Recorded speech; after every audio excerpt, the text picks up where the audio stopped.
Episode 48. Bukannya reda. Kemarahan Dennis kian memuncak terutama saat melihat Aira tidak berhenti menangis. "Maaf,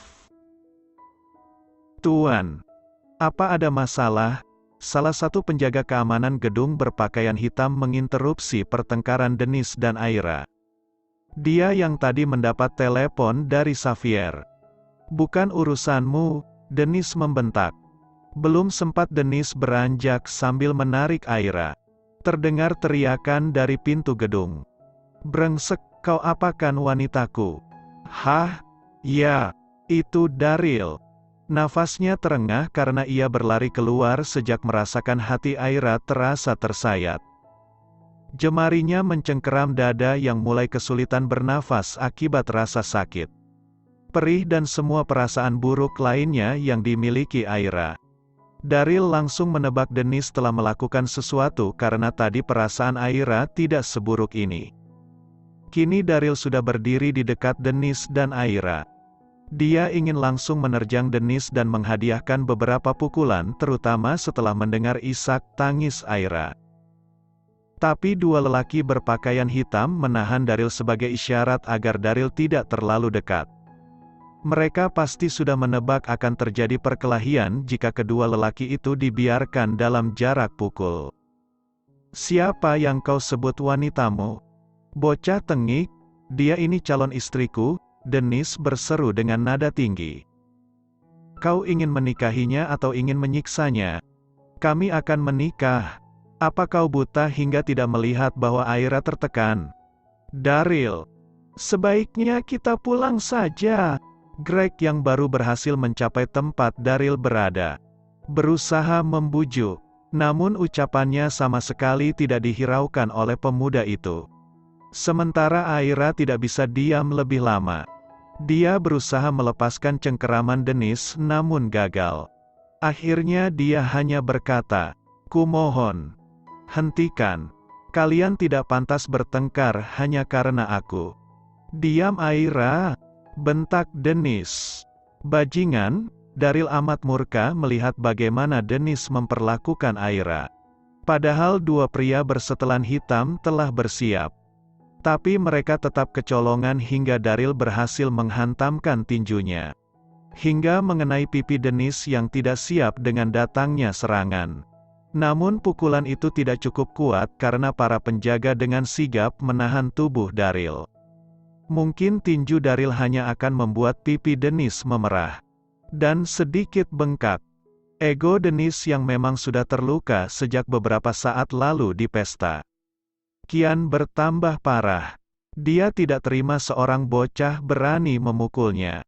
Segera ia melepas tangan Aira lalu bergerak maju hendak menghampiri Daryl. Tapi Aira malah memegang erat lengan Dennis. Mata Dennis menunjukkan sorot terluka yang sudah tidak bisa dilukiskan dengan kata-kata. Dia sungguh kecewa karena tadi Aira berusaha melepaskan diri darinya. Tapi saat dirinya hendak menghajar Daryl, Aira malah memegang lengannya erat. "Lepaskan, Aira, sebelum aku mendorongmu." Kini Dennis berkata dengan nada pelan namun syarat akan kekejaman. "Tidak, Dennis. Jangan." Aira menggeleng-geleng pada Dennis dengan ekspresi memohon. "Ayo pulang saja. Aku berjanji tidak akan membantahmu lagi." Gigi Dennis bergemeletuk. Demi Daryl Aira mengorbankan hidupnya. Demi Daryl Aira mau tunduk pada Dennis. Dennis benar-benar merasa harga dirinya sudah diinjak-injak. Dengan kasar ia mendorong Aira dan tidak memedulikan saat wanita itu terjerembab dengan keras ke atas tanah. Kemudian ia menerjang ke arah Daryl yang masih memperhatikan Aira.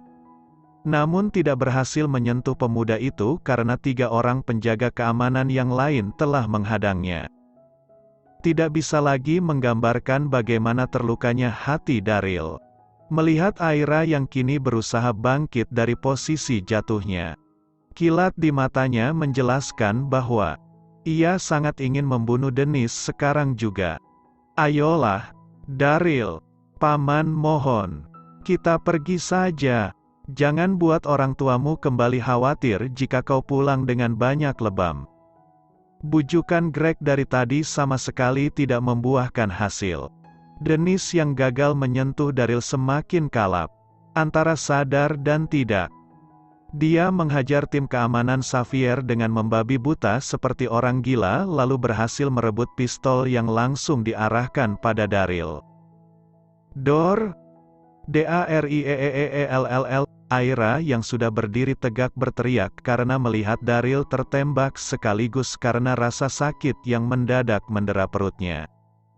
Wanita itu masih tidak mengerti apa yang terjadi.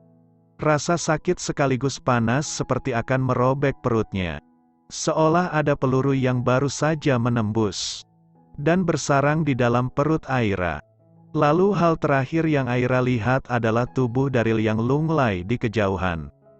Sebelum kegelapan mulai membawa pergi kesadarannya. Tubuh Xavier mendadak kaku setelah ia mendapat telepon dari tim keamanannya. Dia hendak memberi instruksi pada anak buahnya. Namun harus menahan diri saat menyadari sang istri masih di sampingnya. Dan tidak jauh dari mereka ada mertua serta iparnya yang asyik berbincang. Halo, sebentar. Aku tidak bisa mendengar karena suara sangat bising. Xavier menjauhkan ponsel dari telinga lalu menoleh pada Sinta yang menatapnya penasaran. Aku keluar sebentar untuk menerima telepon. Sinta hanya mengangguk karena sepertinya telepon itu sangat penting. Begitu mendapat persetujuan sang istri, dia menoleh pada orang-orang yang tadi berbincang dengannya lalu pamit. Segera ia keluar dari ruang pesta yang berada di lantai 2 lalu kembali mendekatkan ponsel ke telinga. Kau masih di sana, John? Iya, Pak. Apa kau sudah menelepon ambulan? Tanya Xavier sambil menuruni tangga. Kini tongkatnya hanya ia pegang karena itu menghambat langkahnya. Dia sudah tidak memperhatikan kakinya yang sedikit kram. Memang Xavier sudah bisa berjalan normal lagi. Tapi terkadang kram dan kaku itu datang. Terutama saat ia kelelahan. Dan beberapa hari terakhir cukup melelahkan karena Xavier harus mengurus banyak hal demi kelancaran pesta. Tidak, Pak. Kami menggunakan mobil untuk segera membawa korban ke rumah sakit. Kerja bagus. Bagaimana keadaan Dennis? Xavier tidak perlu menjelaskan secara detail karena anak buahnya tahu siapa Dennis. Dia tampak syok. Tapi kami sudah mengamankannya. Sepertinya dia menyesali perbuatannya. Setidaknya Dennis masih cukup punya hati hingga bisa merasa menyesal. Bukan, Pak. Dia terlihat syok menyaksikan wanita yang bersamanya muntah darah lalu jatuh pingsan bersamaan dengan pemuda yang tertembak. Gerakan Xavier terhenti selama 1 detik lalu kembali melangkah dengan lebih cepat. Apa Aira juga tertembak? Saya yakin tidak. Kami juga tidak mengerti. Lalu di mana Aira sekarang?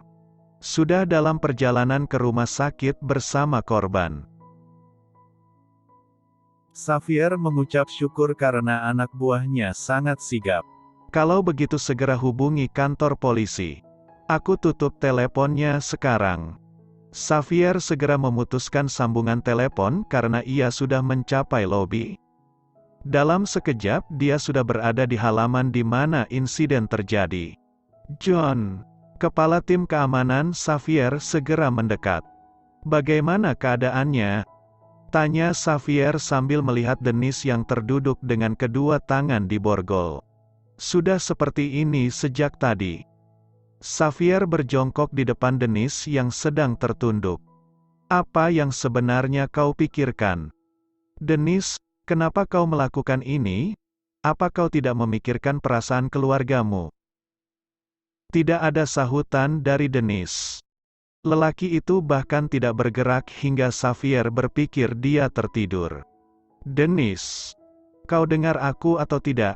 Tanya Xavier masih dengan nada tenangnya. Perlahan kepala Dennis terangkat.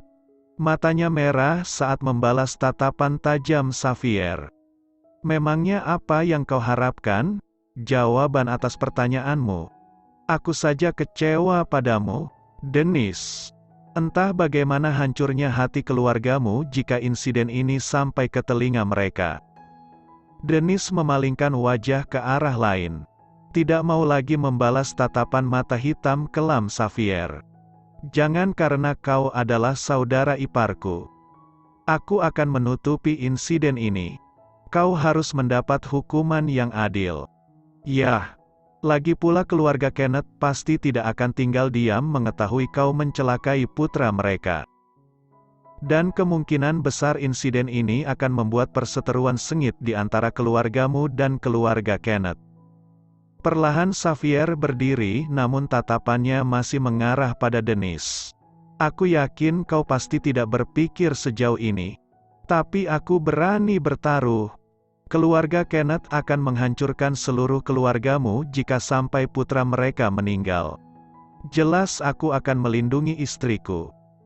Tapi aku tidak janji akan melindungi seluruh keluargamu. Setelah berkata demikian, Xavier menjauh. Ponselnya bergetar dan ternyata telepon dari istrinya. Halo, sayang. Kau di mana? Aku mencarimu dari tadi. Memangnya menerima telepon sampai selama ini? Nada suara Sinta terdengar merajuk dan penuh tuduhan.